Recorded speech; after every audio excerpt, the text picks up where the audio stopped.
Welcome. Imagine this. It's a warm summer's day in 1995. Bored out of your mind, you decide to grab the house phone and call up your friends to see what they're doing and if they want to hang out at the mall. And they all agree. So you go to the mall, and the amazement of being surrounded by all these different stores and the deals they're having blow your mind. You have a great day with your friends, chatting, shopping, and eating good food at the food court. So overall, it was the best day ever, and you couldn't wait to do it again. Meanwhile, one guy would be in his garage and would change the way the world shops forever. In 1995, an idea would be hatched by the name of Amazon, a website where you can buy books online as well as many other things. Now at the time, this seemed foolish, and many companies thought this would be destined to fail. I mean, come on, it's the internet in 1995, the same internet that took 30 minutes to load a single web page. I mean, it's a pretty fair take, right? However, the physical retail industry would only be in for a rude awakening from this point forward. While a young Jeffrey Bezos and Amazon were on the rise, the physical retail market was declining and would soon be on its way out. But how did we get here in the first place? Would physical retail markets ever return to form? Or would it be a case of murder that Amazon wrote? All of this and more will be discussed as I talk about how Amazon killed the physical retail industry. I don't know what it is about the older generation, but they love to gas up the 90s. And to be honest, it's kind of fair to gas it up. The 90s were a simpler time, and a lot of technology was coming into its infancy, and not in the stages they're at today. TVs were fatter, computers were slower, and text messaging was in its infancy with the pager. However, shopping was easier, and during the 90s, department stores were on fire. Well, not actually on fire, but you know. The industry was on fire with millions of people going and spending their hard-earned doubloons on the capitalistic economy we call America, with department stores such as Kmart and JCPenney offering great deals weekly. It was hard not to shop. I mean, come on, man. You see something for 30 to 50% off, and everybody would just turn into human seagulls and flock to the mall screeching, "Deal, deal, deal!" With this flocking and foot traffic, the mall would go boom. Profits would rise high with the peak of consumer spending reaching a yearly average of $20 billion. Not to mention, the amount of spending would double in malls. At the time, shopping at malls would be the most convenient way of shopping. This would be until Amazon lifted their heads out of the dirt and would change the retail world by storm. Now, initially, Amazon wanted to just sell books. They didn't want smoke with Kmart. I mean, Kmart has the blue light special. What the hell does Amazon have? I mean, come on. But then Amazon would be like, "No, sir, we're only a bookstore, and we're the best bookstore in the world." Then they would get a lawsuit from Barnes & Noble, who got mad like, "Hey, you can't call yourself the biggest bookstore in the world. We're the biggest bookstore. You know what? That's it. We're taking you to court." So then Amazon would start selling more things like video games, music, and a bunch of other things. The best thing about Amazon was you didn't have to leave the house. You order something and then it'll show up at your house within the next 2 days, with the added cost of shipping. So if you didn't see the thing you wanted at the mall, you could just go to Amazon, search for the product you're looking for, and then wait 2 to 3 days for it. Despite this, Amazon would continue playing second fiddle to physical retail, and this would only poke the bear that is Jeff Bezos. In 2005, while looking to change the way we shop forever, Amazon would introduce Prime, which would give fast and free shipping on delivery for only $79 a year.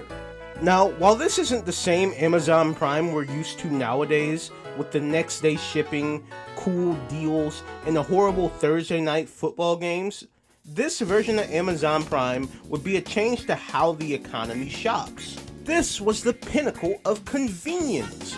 Free shipping and fast delivery on products I'd want without heading to the mall? Sign me up! The worst thing about heading to the mall or department stores around this time was it felt like you were doing a 2-hour side quest for something you didn't think would take too long. Some of these problems would be taking 15 minutes to find parking if it was busy, lines being overcrowded, and you're there for an extra 30 minutes. Going to find something specific and it's not there? Very common. And it just gave off a feeling of, thank you for shopping at Kmart, customer, but your item is in another castle. Like, what was the point of coming then? Which in turn sounds a lot worse compared to Amazon's point-and-click shopping adventure that only took you 5 to 10 minutes of your day. Now, while Amazon would be on a slow but sure rise, the economy itself in physical retail would be on the decline. By 2007, the retail industry would see a decline, with spending going from its high peaks of $20 billion to $16 billion in 2007, before falling to $10 billion in 2008.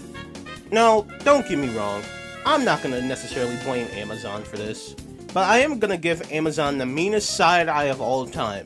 However, the main reason for this decline in money in retail is the Great Recession. The recession would cause a lot of economical problems, lots of people would be laid off, lots of stores and companies would go bankrupt and close, and the country was going broke.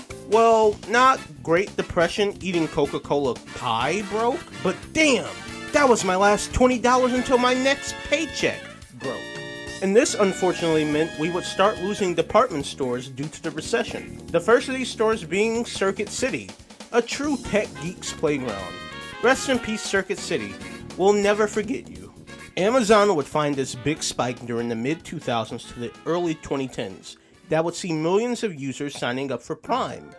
However, the physical retail industry would soon face a rude awakening that would only bring the worst from that point forward.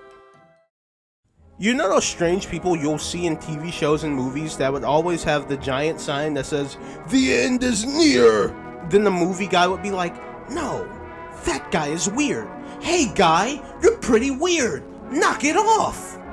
What if the quote-unquote weird guy was only talking about physical retail and Amazon taking over the world? Maybe he just wasn't so crazy after all.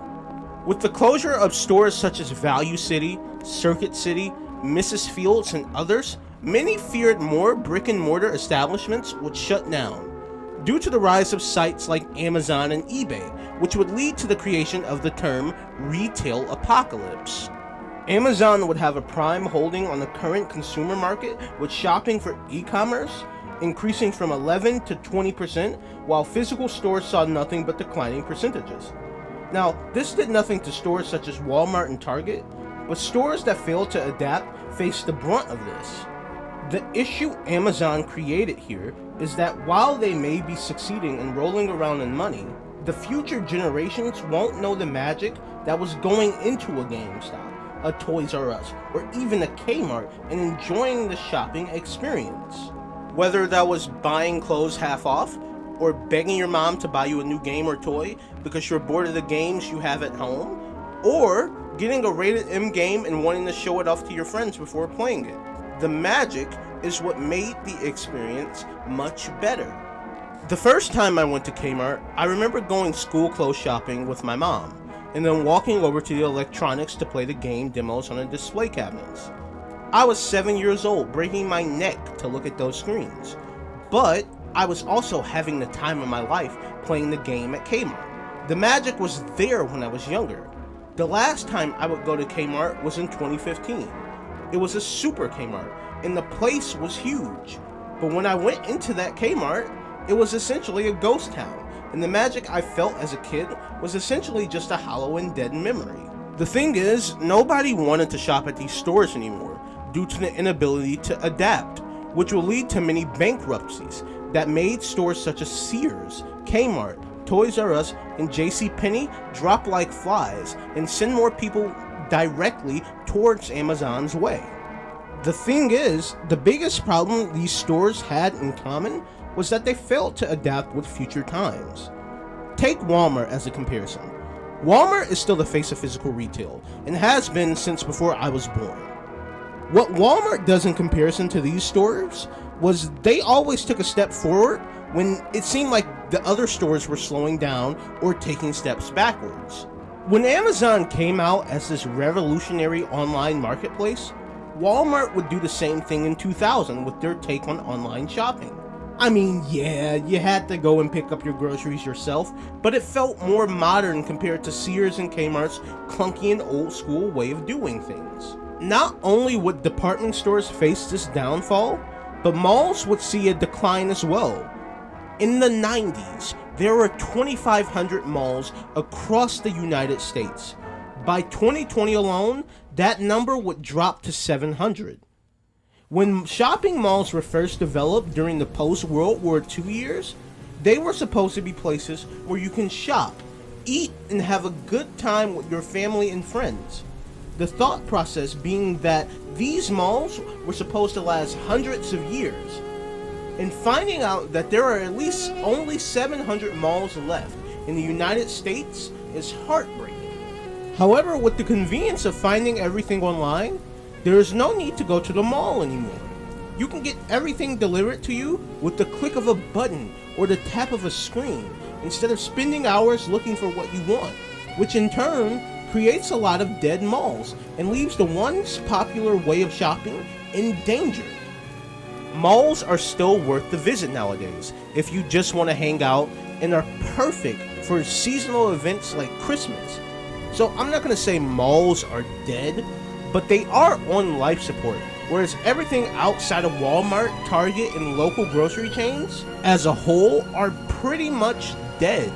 So going into the 2020s, physical retail at this point is playing the same role Amazon was as the second fiddle.